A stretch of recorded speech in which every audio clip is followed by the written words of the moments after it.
buds, and welcome to episode 43 of the Harsh Vocals Podcast. I'm your host, Justin Corbett, and with me is my good friend, Christian Renner. How are you today, man? What's going on in America right now? Just happy to be alive. Just happy to be alive. Hey. The world is a crazy place, but at least there's great music. Yeah, there is. And I mean, hey, honestly, this is two of the best hours that I spend every 2 weeks, so whatever. Agreed. This works. And honestly, this past 2 week period is definitely one of the strongest overall of the entire year so far. We had a couple of weeks that were a little bit slower, a nice little break from just, overwhelmed by good stuff. And now we're back, and we each have 9 honorable mentions. We each have our picks, and then I think both of us probably trimmed 10 to 15 albums from our lists. There was too much good stuff. So a very, very strong week and a lot of exciting stuff to talk about. So I guess just let's dive in. So you're up first, Christian. Alrighty, we'll start out with my first pick. And just so you know, way back in the day, I think I talked about the compilation cassettes I used to make called Bloody Thrash and Mad because I was so into thrash. Well, I ended on volume 6, and I used to just pick certain songs and make a compilation just for fun. This here is going to be Bloody Thrash and Mad volume 7 because all 3 of my picks are thrash albums, and they are all phenomenal, especially my last one. Dear Lord, is that fucking good. All right, we'll start out with Violator, Unholy Retribution. We have thrash metal from Brasilia, Brazil. This is their 3rd album on Kill Again Records. The track that I picked is Destroy the Altar, and why? This is going to be a common thread tonight. Fucking riffs. And I mean capital F and R in fucking riffs. Riffs all fucking night. I'm shocked to see that this band has been around since 2002, and this is only album number 3. I'm going to assume money's not super plentiful in Brazil, so maybe it's a monetary thing. But yeah, to be around for 23 years and actually only have 3 albums, and like this one here to be this fucking good. And I actually went back and listened to their other 2. They're really good too. So this is the equivalent of putting on your favorite pair of jeans and a t-shirt, and this seriously feels like comfort food to me, this whole album. They're just absolutely filthy riffs all over this thing, and a definite nod to bands like Slayer, Sodom, and especially Possessed. If you like Possessed at all, you will like this fucking album. This is just high-speed thrash with aggression to spare, and just get into that pit and enjoy it, man, because this is pit music all day. Oh, all my picks are going to be pit music all day. And I don't know how many times I've listened to my 3 picks this go around, but it was a lot. It was listen to something else, come back to one of these 3. And yeah, since you can't see me, if you can hear it, I'm smiling. He really is. Yeah, I love this shit. I thought this one was a lot of fun too. It's very fast and aggressive. Yeah. The vocal styles are very Tom Araya-esque, very Slayer sounding. I didn't love all the vocals in the album, so it probably didn't click with me as much as it did with you, but you're way more of a thrash guy than I am. That said, of the 3 albums that you picked that are all thrash, I feel like this is the least aggressive of the 3, and it's pretty damn aggressive to begin with. So yeah, it's good. If you like aggressive thrash, I think you're going to like this a lot. Let's go ahead and play the track. It's Violator off of their album Unholy Retribution, and the track is Destroy the Altar.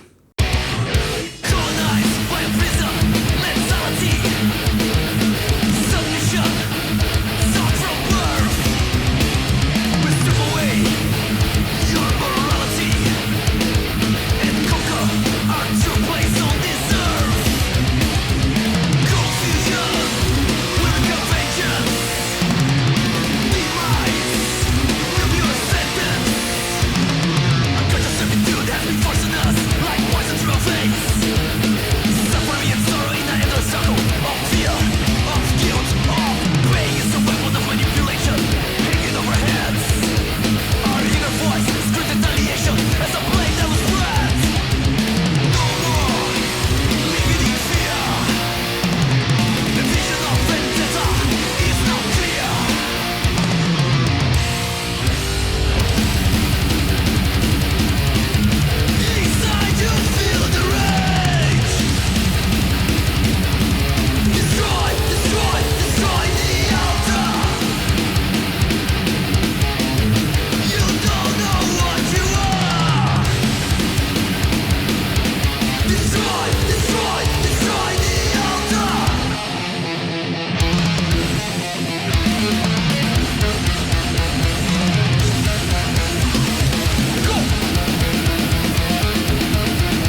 Yeah, it's a great song, man.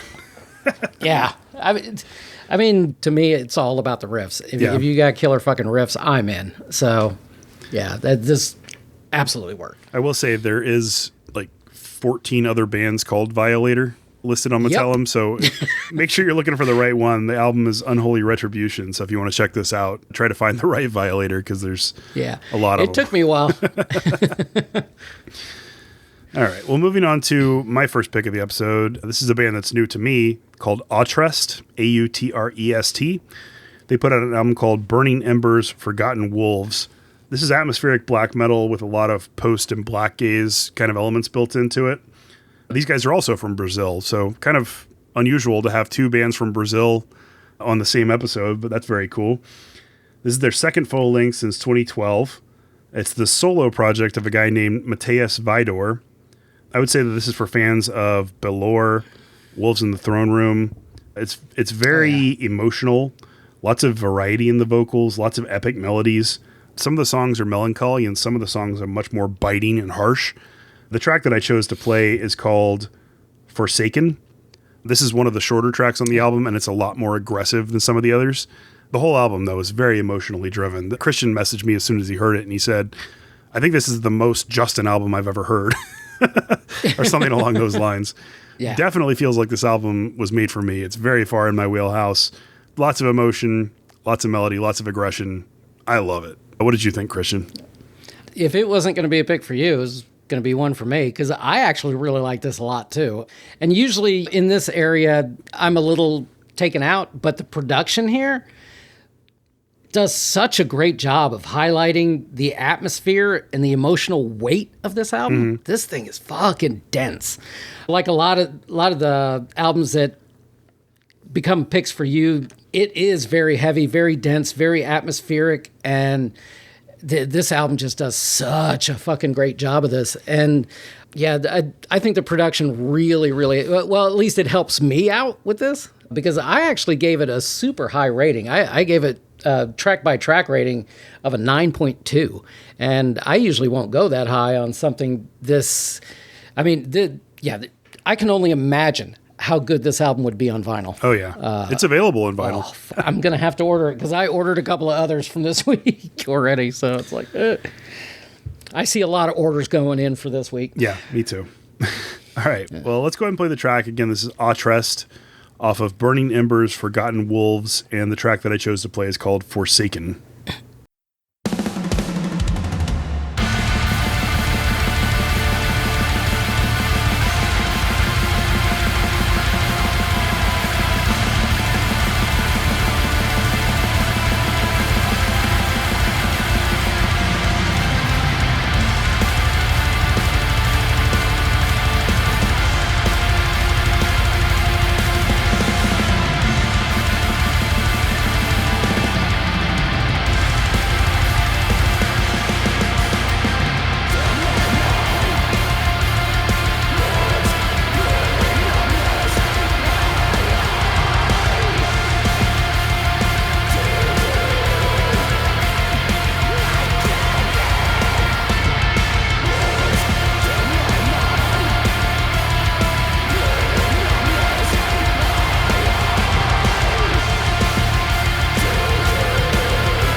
Tell me that doesn't make you feel a certain kind of way. That's, Very emotive. yeah. Yeah.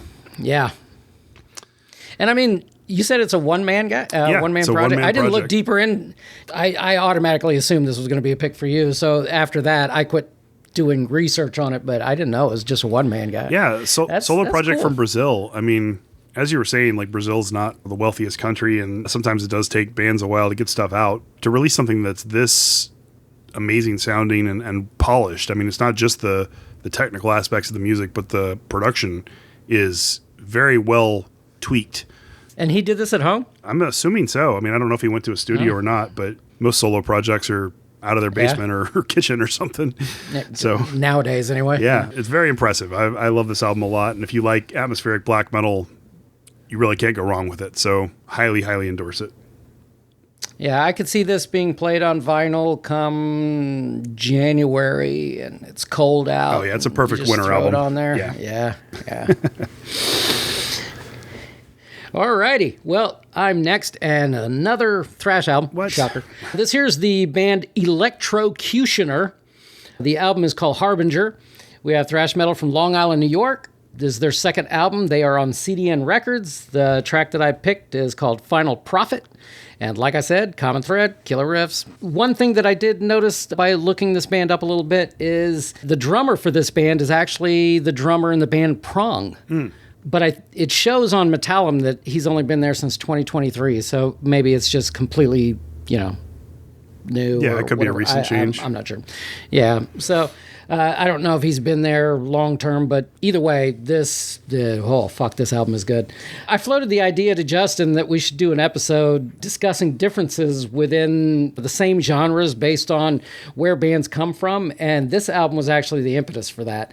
This is 100% New York style thrash, but with a bit more speed and leaning more aggressive overall. This is no frill style thrash. I heard this band's last album, False Idols, and that one is also very good, but this is another level. Love seeing when a band, when you see that progression and you follow it, I just love when that happens. And, the album has moments here and there that you could say has a bit of that thrash nostalgia feel, but this is a modern thrash album that could hold up against any of the big thrash bands out today, Havoc or Warbringer. Yeah, actually, Angelus Apatrida even. I felt the Warbringer comparison. This of the three thrash albums you picked, this was my favorite of the three. Not only because of the catchiness in it. It is aggressive, but I also don't think it's the most aggressive. I think your next pick is the most aggressive. But it has some catchy elements, and I really actually like the vocal styling. It's more of that like raspy, growly kind of thrash vocals, which I prefer. So I liked this one a lot. Yeah, it was really good. Yeah, I really like this. I need to find out if this is on vinyl. I don't think I looked this one up because I'm going on vacation next week, so I've been trying to hold off on purchasing. So I haven't really looked it up yet. Yeah. All right, well, let's go ahead and play the track. This is Electrocutioner off of their album Harbinger, and the track is called Final Prophet.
It's a killer riff, man.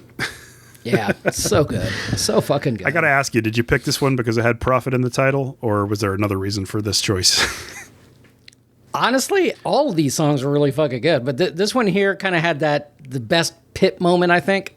That it I don't know, it just really worked for I wasn't me. sure if This got a solid 10. I wasn't sure if we were still going with our whole prophecy and prophet choices to try to keep that line going. Oh, maybe I should, yeah. But it's a I didn't even catch that. great track. So good choice, man. All right. So moving on to my next pick. This is the band Progeny of Sun, and that's S-U-N. They put out an album called Prophets of the Void. This is blackened death metal from Finland, their second full-length album since 2017. Finland makes great death metal. Finland makes great blackened death metal. I knew I was going to like this before I even heard it, but I didn't expect to like it as much as I did. It's very heavy, very melodic, very bleak. There's a lot of variety in the vocal delivery. Very painful vocal delivery in some places. Mm-hmm. Excellent harsh vocals all throughout, even with the variety. The clean vocals are very solid. They're right in my wheelhouse of like what I like when I'm hearing cleans, and they're not a lot of them. They're kind of sparsely used, but they accentuate the songs they're on rather than being a main focal point in the song. So I really like that. The only track that has a lot of them is the last one, and they work really well there. Killer melodies, a really gritty guitar sound that I loved. Something I haven't really heard a lot of in this genre recently, and it almost makes it sound kind of raw but polished at the same time. I really enjoyed the way the guitar tone was on this entire album. That said, these guys aren't really doing anything to reinvent the wheel, but it's just an insanely strong release in this genre. It's very, very good. I listened to this probably 15, 20 times. It was one of the first albums I listened to, and I just kept coming back to it because it was so memorable. So I hope you guys like it too. Christian, what did you think of this one? I thought it was super, super solid, and I think this is gonna make end of year lists. I really do. I think this is gonna be one of those albums that grows in popularity as it goes on. This is really solid. I mean, I really like the guitar work on this. Yeah, me too. Every bit of it was excellent. It maybe wouldn't have been a pick for me, but it certainly would have been super. It would have been super late in the cut cycle. Yeah. That's for damn sure. That's fair. Well, you picked three thrash albums this time, so nothing else really got a chance. No, it did not. All right, well, let's go ahead and play the track. Again, this is Progeny of Sun off the album Prophets of the Void, and the track that I chose is World Stone.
Gotta love some solid death metal, don't you? Especially this year, man. What's going on with death metal this year? It's definitely the year of death metal, just like last year was the year of progressive black metal. This album, I had the hardest time picking a track to play. Every single track is just incredible, and they're all varied, and they're very different from each other. So choosing one that illustrates everything was tough. And I really could have picked any track off this album. There's not a single weak song here. Worldstone, I felt like the melodies were very memorable. The way they integrated them was catchy and fun. I hope you guys like that song, because I did spend a lot of time scrutinizing the album trying to pick which one to play. It's hard sometimes, man. It's hard because, I mean, you have to bear in mind that if we make it a pick, we like everything about the album. If there's a nit, it's going to be very, very minor. So sometimes it is hard to pick unless it's a weak week. If it's a week, sometimes something will slip into the picks that has some flaws. But That's not the case this cycle. This cycle was extremely strong. So, yeah, this is a fantastic album. Hope you guys check it out. All righty. Finally, my third pick is a band called Condition Critical. The album is called Degeneration Chamber. We have thrash metal from New Jersey. This is their third album from Burned by God Records. The track that I picked is Incubation Disposal. And why? Well, you already know the fucking answer. It's the filthy fucking riffs. And this one here has one of the very best. I'm just going to start by saying that this is officially my highest track-by-track rating of any album of all of 2025. Now, objectively, do I think this is the best album I've heard all year? Actually, that might just be the next album Justin talks about. But this is hands down the most fun I've had with an album all year. I absolutely love this album, like capital Love. This is perfect. I could actually see this as going as being one of those benchmark type albums that you judge others by in the genre. When you look at the definition of what thrash is, or what you feel as thrash is, or whatever, this hits every fucking mark. When I think thrash, when I think about your passion for thrash, the angrier the better is kind of the term that I feel like fits what you look for. And this is the angriest thrash metal album I've heard in a very long time. It is hyper aggressive and angry. And when I first heard it, I was just like, oh, yeah, this is Christian's pick. There was not a doubt in my mind. Oh. I didn't expect you to pick 3 thrash albums, but I knew this was going to be one. Yeah. This here was my very first pick, and there was never a doubt that, I mean, by track 2, I was already like, yeah, unless this falls off a fucking cliff, this is going to be a pick. I mean, this is exactly the type of thrash metal I absolutely adore. The riffs, the Slayer-esque tremolo runs, the crossover chugs, the death/thrash blast beats with sporadic and unpredictable changes. And the drums remind me of a restrained Dave Lombardo slightly. And this is just so damn good. And have I said I really love this album? And I mean, for thrash purists and newcomers alike, this album should be a mandatory listen. I can almost guarantee it will get a lot of follow-up listens if you give it a shot. If you like thrash, even in the slightest, I would be shocked if you don't like this album. As a matter of fact, if you buy this album and you don't like it, give me a call. I will fucking give you your money back. That's a hell of an endorsement.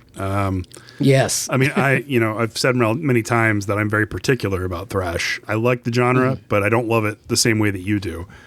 This album was a lot of fun for me too. I don't think I've listened to it nearly as much as you, and I probably won't rate it anywhere nearly as high as you, but it's really good. So he's right. If you like thrash at all, you'll find a lot to appreciate here. This is just a phenomenal record.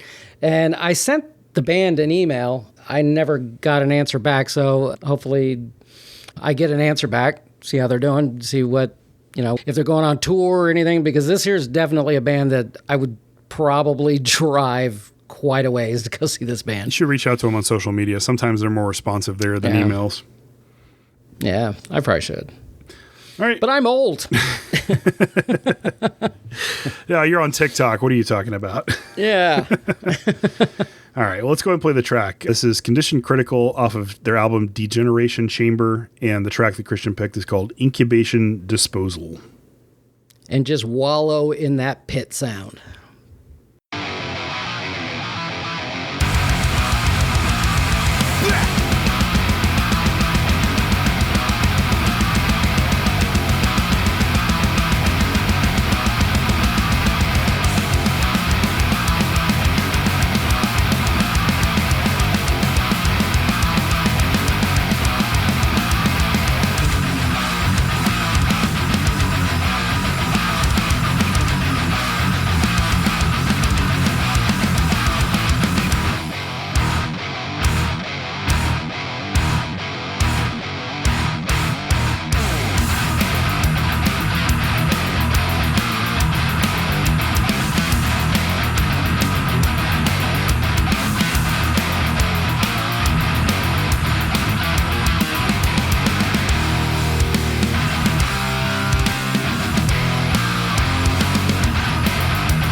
full pumping gas. Life I say you cannot last. Oxidizing land leads to torturous tubes. Gaining more life with every breath you lose. Hammering into your head, my land is lean. Chemical imbalance, the walls is clean.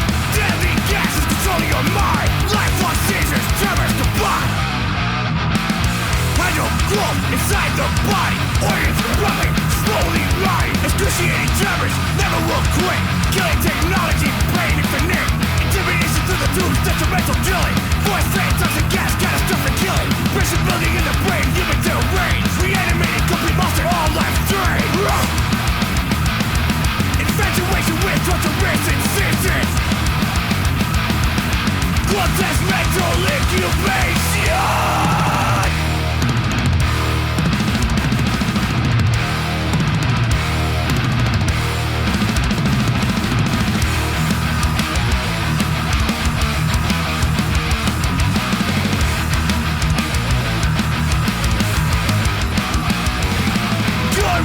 And embodiment, completed, torture, the state cements.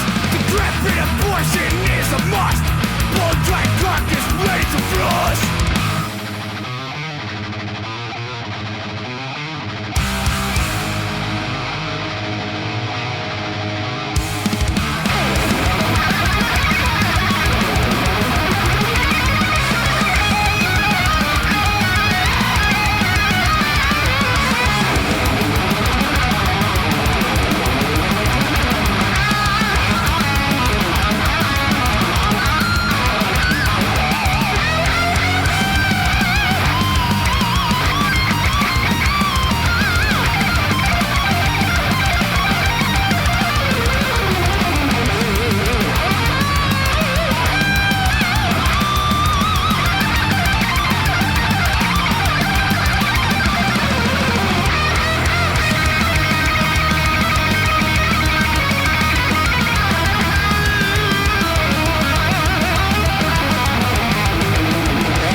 That's super fucking aggressive. I love it. It's fun. Yeah, so good. I mean, like our friend says all the time about the stank face. I mean, it was just serious, like, oh my God, like, fuck.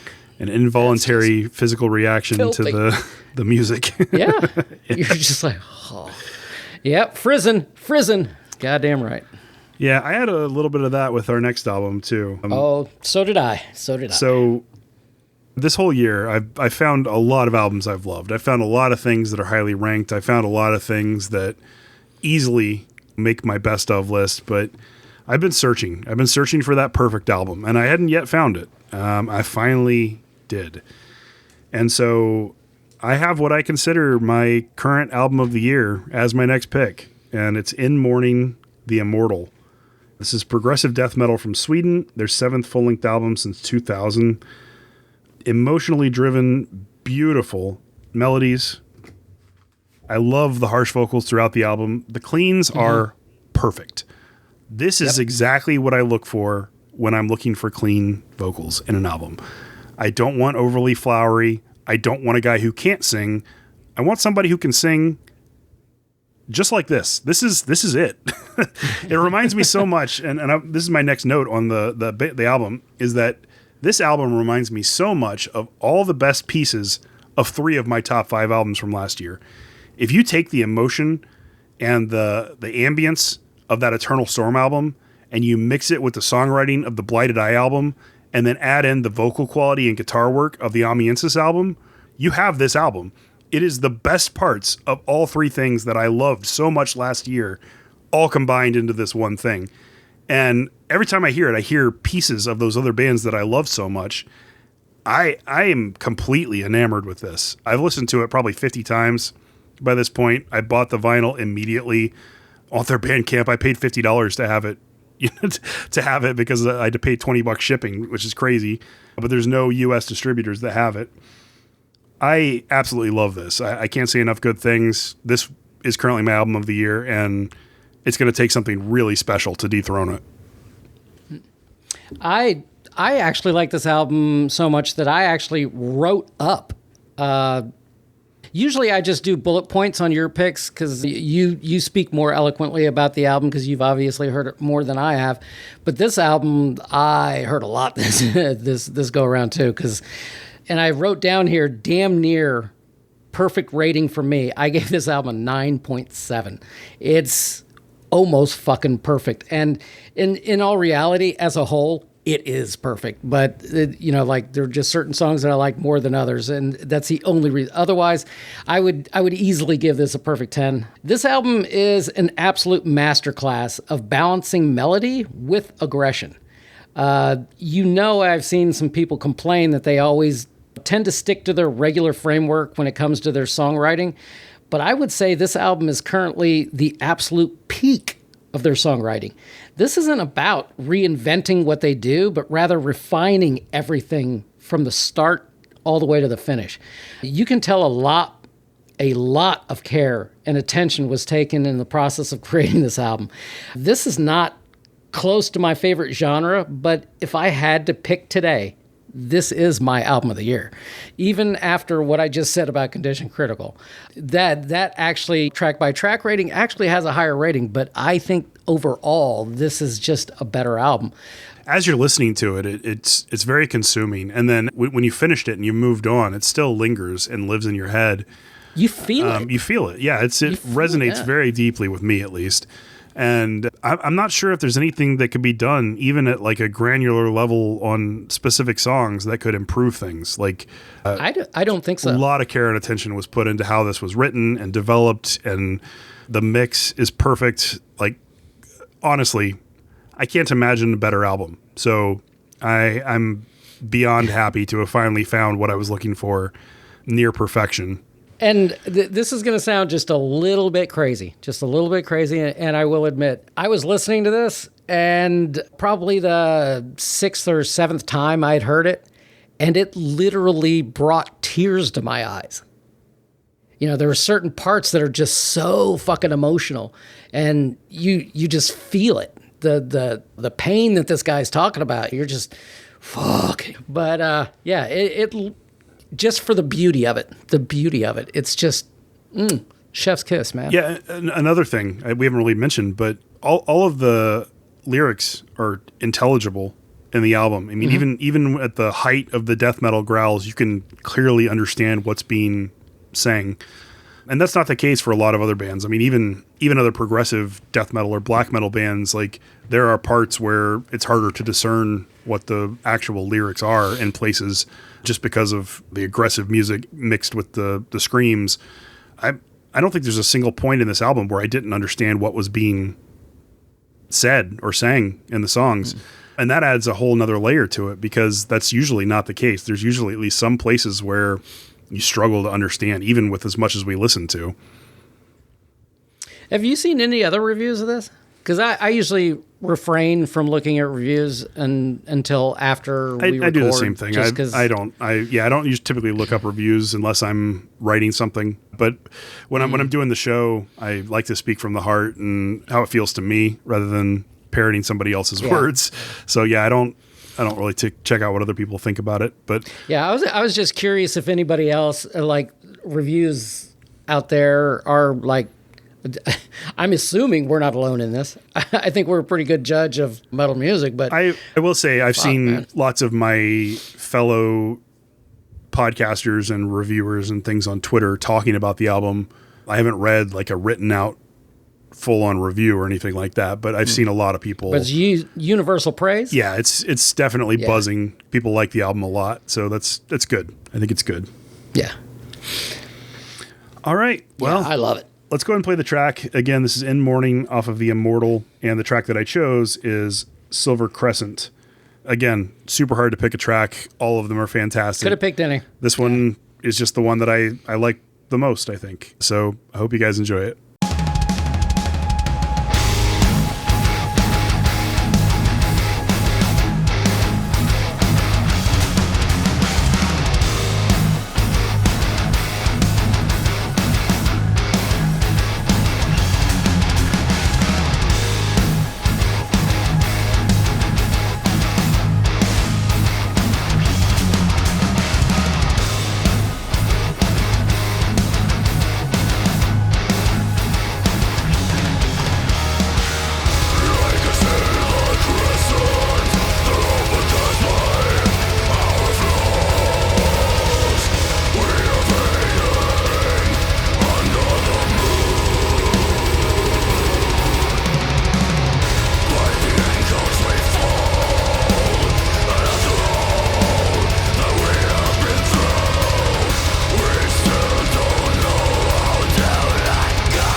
Such a good song. God damn. That, I kind of just want to go listen to the kinda album wanna- right now. Yeah, listen. Yeah, we should just pause right now. We'll just throw it on and fucking... All right. Well, Alrighty. we have too many honorable mentions to get through, so I guess let's just dive right into those. I'll let you go first, Christian. All right. I'm going to try and be pretty quick about this since we have so many. We're going to start out with a band called Suatana. I'm guessing that's how you say it. The album is Uanus or Onus 2, Part 2. This is Melodeath with almost a little bit of power metal in there. They are from, goddamn, Rovaniemi, Finland. I know I butchered that. This is their 4th album from Reaper Entertainment. And if you like bands like Winter Sun, but way better. That's accurate. Yeah, just way better. Or Enciferum. They sounded a little bit like Enciferum as well. I think they're closer to Winter Sun, but better. So just go that route. Next up is Monarch. The album is called XMGT. Just the letters, I'm guessing. This is thrash metal. Again, this was an amazing fucking week for thrash. But it's in that clean vein. That clean thrash, like clean vocal thrash. This is from California. This is their 3rd album. They are unsigned. I don't know if you know this band from Germany called Paradox. I think his name's Charlie Steinhauer, or something like that. He's been around for a very, very long time. Early 90s is when Paradox, or even in the 80s, I think Paradox was around. I've seen the name, but I'm not familiar with the music. Yeah, they're really good. They sound a lot like them. Otherwise, I'd go with a little, maybe Heathen a little bit, because they are more of that clean vibe. Or maybe Artillery from, I think it's the Netherlands, is where from Artillery's from. But they have that same kind of cleanish kind of vocal sound. Next, we have Ambush. The album is called Evil in All Dimensions. This is just straight up heavy traditional metal from Vaxja, Sweden. Vaxje. This is their 4th album, and they are now on Napalm. And this is for fans of Enforcer, Judas Priest, any of the traditional bands out there today. I will say this album did not hit with me as much as their previous albums have. I don't know if it's that they're doing something just slightly different in the songwriting now that they're on comparatively speaking, a major label like Napalm. It almost seems like they're a little too safe this go around. There's a couple of songs on here that just, they're all right. There's nothing inherently wrong with them, but yeah, it's just not as good an album as they usually put out. Then next we have Final Error, Daemonium in Nobis. And we have Death/Thrash from Lippstadt, Germany. This is their 3rd album, and they are on Kernkraft Records. And this is for fans of, there's another German thrash band that I don't know if a lot of people will know, but they're called Assassin. If not, most people know Demolition Hammer. This is very in that realm, but maybe not as well known. But check out a band called Protector. They're a German thrash band from Hamburg that is very, very fucking similar to these guys. So if you like this, hey, go check out Protector 2, or if you like Protector, you'll like Final Error. Then we have Fury, the album Interceptor. We have heavy/thrash again from Worcester, UK, and I know I'm saying that correct. The 5th album from Mighty Music. This is for fans of Metal Church, Hellstar, Rage. So again, it's that cleaner kind of thrash, but more like, it's just heavier, traditional, like more aggressive heavy metal. I wouldn't necessarily call this thrash, but it's right on the edge. So take that for what it is. Then we have Primal Fear, Domination. Speed power metal from Esslingen, Germany. 15th album from Reigning Phoenix. And this is for fans of who exactly fucking Primal Fear is.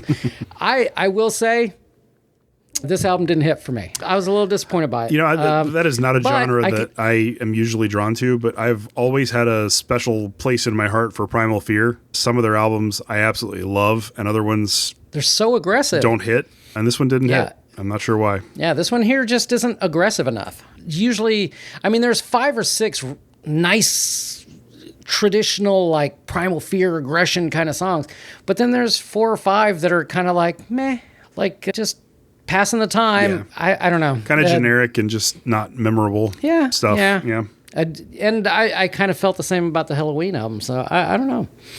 Then we have Speed Queen, the album called With a Bang. We have speed metal from Limburg, Belgium. This is their debut album on High Roller Records. If you like bands like Striker or Ambush from earlier, the closest similarity to this band, I would say, is Enforcer, especially the early stuff, the stuff that everybody kind of liked. They've kind of fallen off a little bit, so we'll see. Then we have the band Imperialist. This was so fucking close to being a pick for me. I mean, honestly, I probably should have picked this instead of one of my thrash picks, but because it is actually, I think it is a little bit better than maybe either one of my first two picks, but I just had so much fun with those, I couldn't help it. But this album is phenomenal. Imperialist, the album is called Prime. We have black metal from Monrovia, California, the third album, and they are on Transcending Obscurity Records, and I don't think there's a band on Transcending Obscurity I don't like, so that's not really a surprise. And this is for fans of Vorga, of course, label mate, and they have a very similar sound and the same theme too, because this is all space themed, which, Dissection, of course, or even Necrophobic, any of those work. This is a phenomenal record. Yeah, I really love this one too. I know it was close to you. Yeah, it was close to being a pick for you too. I listened to it a lot. It was unfortunately the last album in my list of things that I needed to listen to, so I didn't spend as much time with it as I probably could have if it had been fortunate enough to be higher up on the list. So I spent time with it, but not as much as some other things. And while I loved it, I'm not sure it would have changed any of the picks that I made. But it was definitely like my number one honorable mention. If you hadn't had it on your list already, I would be talking about it. So I completely agree with everything you said. Like, it's a fantastic space themed black metal album. If you like Vorga, you will love this. So check it out. And I love me some Vorga. Yeah. So I've actually tried to contact these guys too about a vinyl. I'd love to have this on vinyl. And finally, my last one. And caveat here, this is not necessarily, it's heavy music. I wouldn't necessarily call it heavy metal, but there's something about this record. I heard it this week. Somebody had said this was a new release, and I put it on my list. And then, so when I was listening to it, I was like, well, fuck, this really isn't metal, but it was interesting, so I kept listening to it. And after that, I listened to it, 5 or 10 more times, and I really dug this. It's a band called Milltown, Miltown. This is an album called Tales of Never Letting Go. If you like the old pop singer Bush, kind of rocky, kind of, you know who I'm talking Gavin about. Rossdale. Most people do. Yeah, you're going to dig this. This is very in that Bush vein. But I did some research on this to see, like, because it sounds so early 2000s that I was like, all right. But a little bit on the modern side too, which kind of surprised me. But especially when I looked this up. Here's the information I found out about this album. Brian McTiernan and Matt Squire from Ashes form Milltown with Jonah Jenkins from Only Living Witness on vocals. They release an acclaimed 7-inch on Hydra Head Records in 1997. Quickly signed to Warner Brothers, record 13 songs on Longview Ranch Studio, where Bad Brains has recorded, and break up before the songs are mixed. Wow. So in 2024, Man Alive Records secure the rights to release the recordings. Brian mixes the album at Salad Day Studio between sessions with Angel Dust and a band called End It. 28 years later, the album is seeing the light of day. Tales of Never Letting Go is as fresh and relevant in 2025 as it would have been in 1998. So this album was supposed to come out in 1998. Wow. And it definitely has that sound, but it also has a modern kind of take to it. So I don't know. I just had a good time listening to this album, and it's certainly not going to offend anybody, or your mileage is definitely going to vary, but I know a lot of metalheads listen to more than just metal. So if this sounds interesting at all, give it a shot. Yeah, I think it's fair to really enjoyed that one. I think it's fair to throw in something like that in the honorable mentions from time to time. A lot of metalheads do listen to more than just extreme metal. Not me, but most people. Most people do. Well, if you're a musician, you definitely do. Yeah. Yeah, so Yeah. cool. Well, I'll check that out. I haven't heard it yet. All right, well, moving on to my honorable mentions. First up is the band Proscription. They put out an album called Desolate Divine. This is black and death metal from Finland, their second full length since 2017. This is a really strong black and death metal album. It does get a little bit tedious towards the very, very end. Like the last 2 tracks are just a little bit overbearing, I think, just because you're getting tired of the same sorts of sounds. But man, if you like black and death metal, it's a very solid album. Yeah. Can't really say anything else than that. Would have been an honorable mention for me, too. Next is the band Jord. They put out an album called Emelan Traden. This is atmospheric black metal / black gaze from Sweden, their 4th full-length album since 2020. Very similar in vein to the Atrist album, except maybe not quite as much production. So it's a little bit rawer, I guess. I fell in love with this album immediately, just like I did with the Atrist album, and I went back to it many, many times throughout the cycle. It's a little bit slower in places too, kind of a doomier sort of sound sometimes, which I think is the reason that it didn't end up being a pick, whereas the other one did. It's not that I got bored with it in places. It's just that it slowed down so much and at times that it sort of took me out of the experience. Like I don't mind slow music, but sometimes it gets a little too slow for me. That said, it's still a fantastic album. It's just a little bit inconsistent because of the tempo of some of the songs. But if you like a slower paced atmospheric black metal, yeah, I think you'll really dig this. Did you listen to this one, Christian? Oh, yeah. I was a big fan of this one as well. I mean, every single one of yours would have been really fucking close to being an honorable mention for me, if not an honorable mention. So, again, super, super strong 2 weeks. Yeah, it was one of the strongest cycles of the year for sure. Next is a band called Gallarhorn's Wrath. That's Gallar horn 'S Wrath. Symphonic black metal from Canada, Poland, Spain, and the UK. So they're an international band with 4 members, and each one lives in a completely different country. That's their debut album since 2023, and it's extremely hard to believe this is a debut. It is very polished songwriting, awesome symphonic components. This was very close to being considered for a pick as well. There's just a little bit of inconsistency in some of the songs, and I think that's just because they're new. I can't wait to see what the second album from these guys sounds like, because they're only going to get better. This was so close to being a pick-worthy album, and it's their debut. So kudos to these guys. I was very impressed. And if anybody is wondering what a Gallahorn is, just watch the Minnesota Vikings game as they come onto the field. That gigantic fucking horn that they blow, that's a Gallahorn. Cool. How does it have a wrath? I don't know. I guess you can be pissed. Who's it angry at? I don't know. All right. Next is the band Inhuman Architects. This is deathcore from Portugal, their second full length since 2020. These guys are unsigned. Deathcore, metalcore, it gets a bad rap. We don't talk about it a whole lot. Occasionally we'll come across an album we really like in that genre. This is what this is. It's a really strong deathcore album that is probably more death metal leaning than deathcore leaning, a little bit less formulaic. I had a lot of fun with it. I liked it. If you like deathcore at all, check it out. I don't think it's a perfect album. Yeah. There's flaws in it, but it's very strong. So, yeah. Next is the band Necrokinesis. The album is called Death is the Hammer. This is death / thrash metal from Ireland, their 3rd full-length album since 2020. It's another solo project. This one's from a guy named Adrian Foley. I would not have expected this to be a solo project as good as it sounds. It's a very solid death and thrash metal album. In the week of all the thrash metal stuff that Christian was talking about, this was probably my favorite thrash metal album, but it's probably because of the death metal components. So I like a little bit more of a mixture than straight thrash, but this one's really good. What did you think of it, Christian? It was in contention for a pick for me, and would have easily been an honorable mention. Honestly, I was kind of hoping you'd take it as an honorable mention, because it seemed like I was just going to pick thrash this week. So, well, I did. It worked out. There you go. Next is the band Managarm. They put out a new album called Edzviren.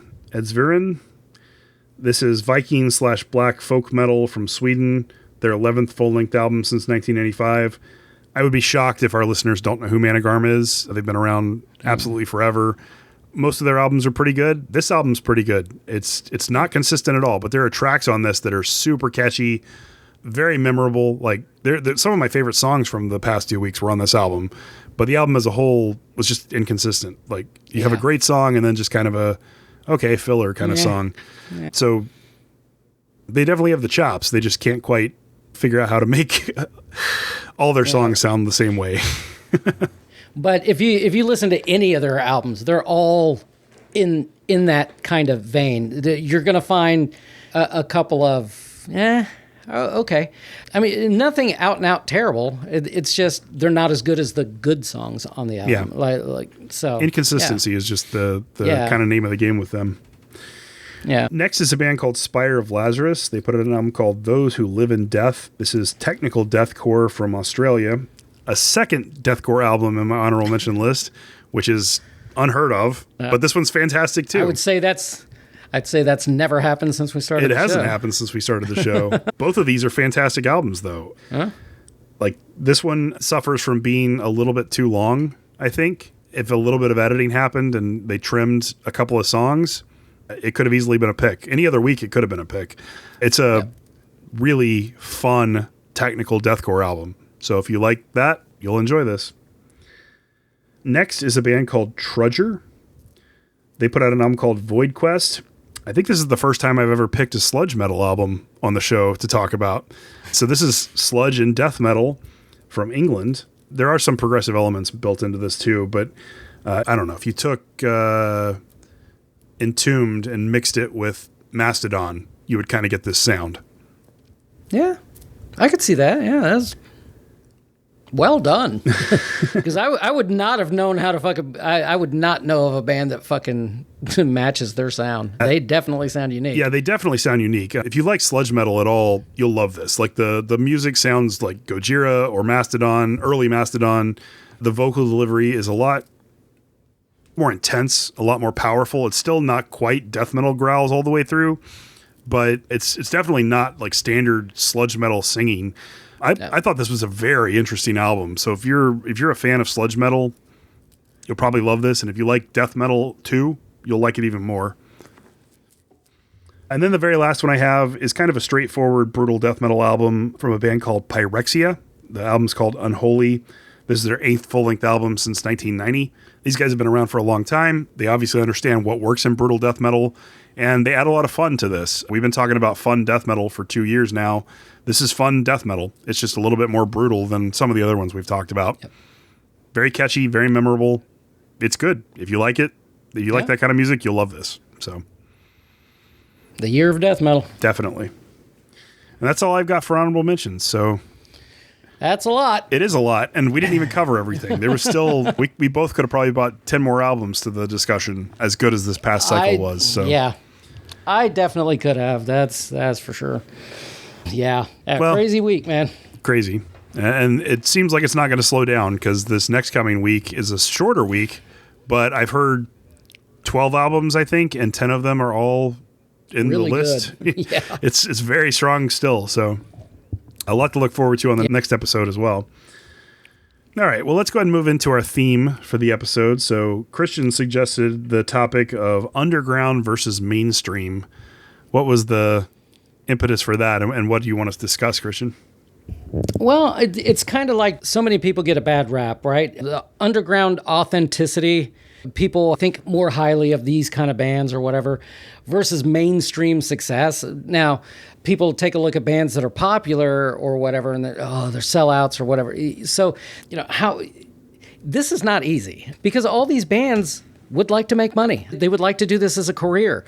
They would not like to have a day slave job. I get it.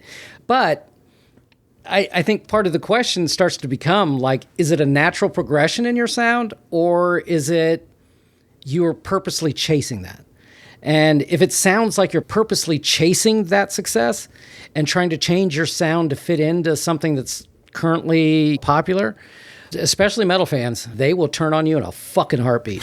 That sellout debate or poser, whatever, dear Lord, that's been a thing since the early days of metal. This is nothing new. So there is kind of that question, because you got bands like Gojira. I think they're an excellent band. They're not my kind of what I like, but I definitely see that as a very good band. But people will call them a sellout because they, I don't know, sell records. Because they played the Olympics. I mean, yeah. Like but I mean, my feeling on that is like any kind of attention on the world stage that draws people to check out metal, and maybe not to the specifics of certain genres, but just like to keep metal alive in the public zeitgeist is a good thing. And there has to be some bands that do that, right? I mean, Gojira is a perfect example, because a metal band playing the Olympics, that I never would have predicted that. Especially not as extreme a performance as it was, and as cool a performance as it was. I mean, it almost was like we were transported back to the early 90s and living in the Satanic Panic days again. Like, people were losing their shit. They have beheadings and they have fire and blood, and oh my God, what is this evil music? And it's just so funny because Gojira is like singing about saving the whales. Like, they're not they're not a black metal band up there talking about Satan. But, you know, a kid hearing that, who's only ever listened to Foo Fighters and whatever rock plays on the radio today, maybe they'll be like, oh, wow, I never knew music could sound this heavy, and that sounds cool, and maybe I'll go check them out and discover new stuff. There has to be those gateway bands in the mainstream to funnel in new listeners so that even the underground bands have a chance of at least making it worth their while to continue to make music, even if they can't fully support themselves. Yeah, and I mean, bands like Ghost, right? Ghost gets all sorts of shit. Mm-hmm. And now, am I a huge fan? No. I do like them, but I'm not a huge fan. Some of their stuff I like, some of it I don't. But I think they're very important. Now, their image versus how they sound, I think is kind of weird, because they look evil as fuck, and their music does not sound evil at all. So, you know, I get what they're going for, and I wish them nothing but the best. Hey, sell out arenas if you can. Bring a underground band with you. Go on tour, help these bands out. Pave that way if you have to. Whatever you got to do. I'm just happy that any metal is out there, that people are listening to it. If it wasn't, this can go away. If this band is only selling 12 fucking records, they're not going to be around very long. So you got to support the shit that you love. Ghost is an interesting topic, point of discussion, right? Because you may not love all their music, but those first 3 albums are fantastic, and they're much darker, lyrically and sounding, than everything they've done since then. And I think after Meliora, where they really gained their popularity and became this phenomenon that's touring the world to sold out stadiums, their sound has softened a lot. Like, they're not putting out heavy songs anymore. I mean, none of their stuff really classifies as true heavy metal, but they're definitely heavy metal adjacent with the imagery and the lyrical context, and some of their songs are heavy, hard rock at the very least. But they've softened as they've gotten more mainstream success. And my least favorite albums are the last 2 they put out, by far. I love those first 3 Ghost albums. And Festus Sumam is one of my favorite albums, like, ever. I love that album so much. But everything they've done recently, I have not enjoyed as much. And I'm not, you know, one of those guys that's like, oh, boo them for becoming mainstream or something like that. Like, I don't think they're sellouts. I don't think, but they've definitely been affected by their success. They've softened their sound a little bit. And Metallica? I mean, Metallica did too. That's another perfect example. They were awesome when they came onto the scene. And I mean, Master of Puppets, we've talked about before, is the best thrash metal album ever made. Like, it's crazy how good they were. And then they gained that level of success.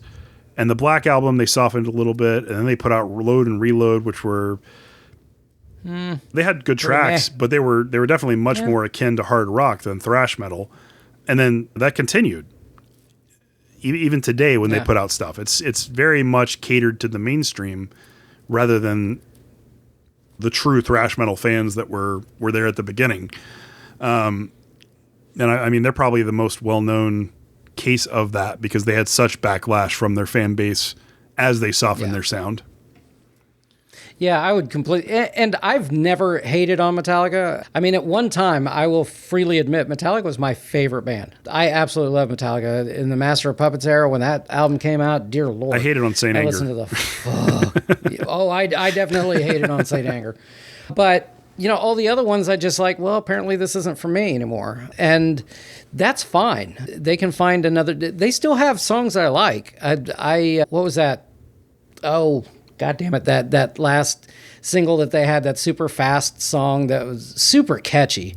I don't remember the name. I liked most of Death Magnetic. Like that album was pretty good. The one that came after that, I liked Lux Eterna. most of. I didn't love the latest album, but a lot of people did. Yeah, it just wasn't for me. Yeah, that there was probably half that album that I actually really enjoyed, especially the song Lux Eterna.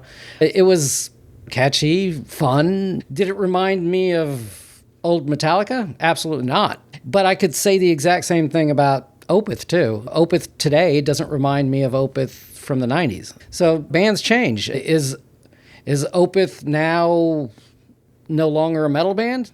I wouldn't go that far. They're just a different kind of metal band. They're more of a progressive rock band with some death metal parts than they. I think they used to be more of a progressive death metal band with some cleaner moments, and they've kind of flip-flopped a little bit. Now they're more of a progressive rock band with some death metal parts, and that's fine. I mean, bands evolve their sound. I don't think there's a problem with that. I think it's people have such a loyalty, especially metal fans have such a loyalty to their bands and to their music, and when that sound evolves too far out of the realm of what they expect, it's almost kind of perceived as a betrayal, I guess, by like a large percentage of the metal population. And some people are rational. Some people are like you and me, and they're like, well, they're changing their sound, they're evolving, and I'll wait for the next album. Maybe it'll be back to form. Maybe it'll be what I like. And other people burn their T-shirts and say, fuck this band. They sold out. Yeah. Betrayed. People react differently, so you never really know how taking chances is going to affect you. I mean, we could talk about Rivers of Nile, right? I have loved Rivers of Nile since the beginning, and they started out as a more straightforward death metal band, with melody in the first two albums. Then Where Owls Know My Name came out, and that's a progressive death metal masterpiece. The Work came out, and the sound changed a lot, but I still loved it. I still consider it to be another progressive death metal masterpiece. Both of those albums are phenomenal. Then they changed singers, released the latest album, they're self-titled, and it's getting all these accolades. Everybody I know loves it. Even people that weren't fans of Rivers of Nile before are just like, wow, I finally get it. I love these guys. And I'm like, this is their worst album.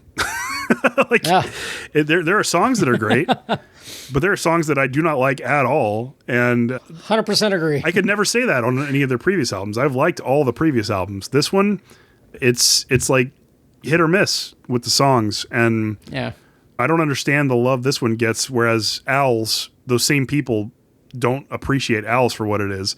So, I mean, it is what it is. Like, I'm not going to stop being a fan of Rivers of Nile. I went and saw him perform. I absolutely loved seeing him perform.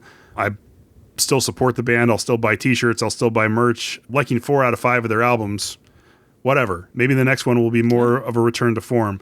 They're obviously a band that's willing to experiment and change things and try new things. So that's all great. There are just pieces of this new one that didn't stick with me. And do I begrudge them for it? No. Do I like that now other people who didn't like them before are appreciating them? Yeah. I think it's great. I think it's great they're building their fan base and making themselves more open to people, because hopefully those same people will move on and experience Owls and appreciate it at the same level I do in the future. I mean, I keep talking about it, but just in case you're new to the podcast, Owls is like one of my favorite albums of all time. It's like a top 3 album for me. Where Owls Know My Name. So, yeah. I mean, I completely agree with that, because it's at the end of the day, we don't know 100% what was in this person's mind as they're writing this, right? So, like, it could be completely legit, or maybe they're not trying to, oh man, I got to lighten this up a little bit, or whatever. Oh, we got to keep it at 3.5 minutes so we can get possible radio play or whatever. We don't know, but I think as metal fans, I think we have a tendency to, like, you can almost, you feel like you can tell the change when you hear it. and whether it's natural or if it's kind of forced. Because I honestly feel the songwriting suffers when you force shit. If it's completely natural, I think you're in the clear. But as soon as you start to force stuff, it starts to fall apart a little bit. There's only one other thing that I would add to this discussion, and that's festivals. And I think festivals are honestly the new compilation tapes of the modern day, unless you do this show, of course, where we listen to fucking everything. But for a completely sane person, it's great for finding, especially up-and-coming bands, a lot of the early openers or whatever. They're going to be local bands or just smaller bands on the thing. And it just, festivals getting there early, it shows what is going on in the underground here. And later on, it can push that even further. And it pushes these bands more into the mainstream, but it's not like if you go from Hell's Heroes to Hellfest, you've made it. You know, right. Or Hell's Heroes to Wacken, you've made it. That isn't a guarantee. You're just in front of more eyes. And so if that's how you got there, hey, that's awesome, because that's how you should get there. Being in front of people and them liking the shit that you do. So I would just go with, we don't really know 100%. We maybe have a guess, but overall, I really don't think people should hate on anything, really. If it's not for you, it's not for you. Just move along. It's not that bad. It's not worth your time and energy. Yeah. There's plenty of shit out there that you will like. I guarantee it. The only other piece of this that I wanted to bring up is that black metal is kind of a unique genre, unique subgenre, because there are bands, there's a lot of bands, probably more than any other subgenre, that don't have any desire to become a mainstream band. They make the music for themselves or for people of a similar mindset, and that's all they want. They want to keep it special. They want to keep it esoteric. They want to keep it niche. And that's great. I mean, some of my favorite bands are bands that do that. The ones that, capture these intense feelings of loneliness or isolation or whatever it might be, that can only really be conveyed in that sort of emotionally driven, hard to access music. I love those. And I love that there is an underground for things like that, and that kind of music exists, and that it will never become mainstream. Because while I don't think Metallica making a softer piece of music is a betrayal for me, I think if something that resonates with me on a super deep emotional level became accessible to the world, it would be a harder pill to swallow. You know what I mean? Like, I still would. I mean, it would be fine. Like, you could also look at the inverse of that and say, well, now more people understand what it is like to be you or to feel the way you feel about things. And that's true, too. But some things are meant to be special. Some things are meant to be just for you. And I like having bands like that. I don't know. And honestly, I think black metal, they seem to do it more than others, and their whole point, from what I've seen in multiple interviews, is that they want you to listen to the music. They don't want you to worry about who that guy is up on the stage, what he does on his days off or whatever. He just wants you to listen to this, listen to what I created. And he wants you to focus on that and nothing else. That's why most of them wear masks or costumes and go by pseudonyms, one-word pseudonyms or whatever. There's definitely a driving force in black metal where the music is what's important and not who's making the music or any of the other stuff that comes along with it. And you don't really get that anywhere else. I mean, maybe like a tiny little bit in death metal, but it's not at the same level, not even close. No. No, I don't know too many death metal bands that purposely try and hide their identity. So no, not usually. Yeah. All right. Well, I think that was a good discussion. Definitely some good points on both sides, and just listen to the music you enjoy. And if a band changes and you don't appreciate it anymore, then you don't appreciate it anymore. You don't have to hate them. You don't have to stop loving their old stuff. Just wait for the next thing, and maybe your opinion will change again. Yeah, but I still have all my old Metallica albums. I just don't have anything from 1994. So, well, no, I do have the Black Album. I did buy that. So, yeah, here's what it is. Yep. All right, well, let's move into pickups then. Have you picked up anything cool recently, Christian? I not a lot, but I did order that Condition Critical album. Of course, I ordered the In Mourning. I may have to order it from Europe like you did, because it's just showing that I ordered it on Amazon. It doesn't have a date, which is making me nervous. So, but that Based album from our last episode came in, and the Warman album from last episode came in. Yeah, so that's all I got for this one. Yeah, none of my deliveries have come in. I'm still waiting on a bunch of stuff. I'm not really sure what's going on. I know a lot of things I ordered were pre-orders or were going to get shipped in October and stuff like that, so it could just be normal delays. But I did buy 2 new things. I bought the Outrest album and I bought the In Mourning album, but as far as receiving things, nothing new's come in, so. That sucks. Yeah. But that's it for me. Not a lot going on. I'm looking forward to some concerts that are coming up. I'm going to be going to see Groza and Panzerfaust in a couple of weeks. Very excited about that. I know Yeah, I saw that lineup. Dear Lord. Yeah. I think the closest to me, I think is Minneapolis. Yeah. I don't know. That's a hell of a long drive for a show that long. Yeah. Well, you got the Dosrid and Black Braid and Lamp of Murmur show soon, right? Yep. Yeah. I'm definitely going to that. I was planning to, but it looks like it might not work out, unfortunately, due to a bunch of crap that's going on in my personal life. But yeah. Yeah. Fuck. We got scheduled meetings that day, so I don't think it's going to work out, unfortunately. And that's one hell of a fucking lineup right there, I know. man. Jeez, I'm annoyed that I'm going to miss it, but I don't think there's much I can do. Fuck. Anyways, let's move into our extreme submission track. So this is actually a killer track and a killer EP that was submitted to us back in July. So this is the band Path of Redemption. They put out an EP called Echoes from the Depths back in July, like I mentioned. The track that we're going to play is called Where Broken Spirits Lie. This is black metal from Spain. Christian, did you hear this one? Yes, I did. I actually like this a lot. It sounds very big. Mm-hmm. Did you get that on? Like, definitely. It's very epic more sounding. Epic. Yeah, very epic and atmospheric without losing that aggression. Like, I instantly got some Migla from them. Maybe a little Owada, or even you get a little bit of Sacramento in there? Definitely. Yeah.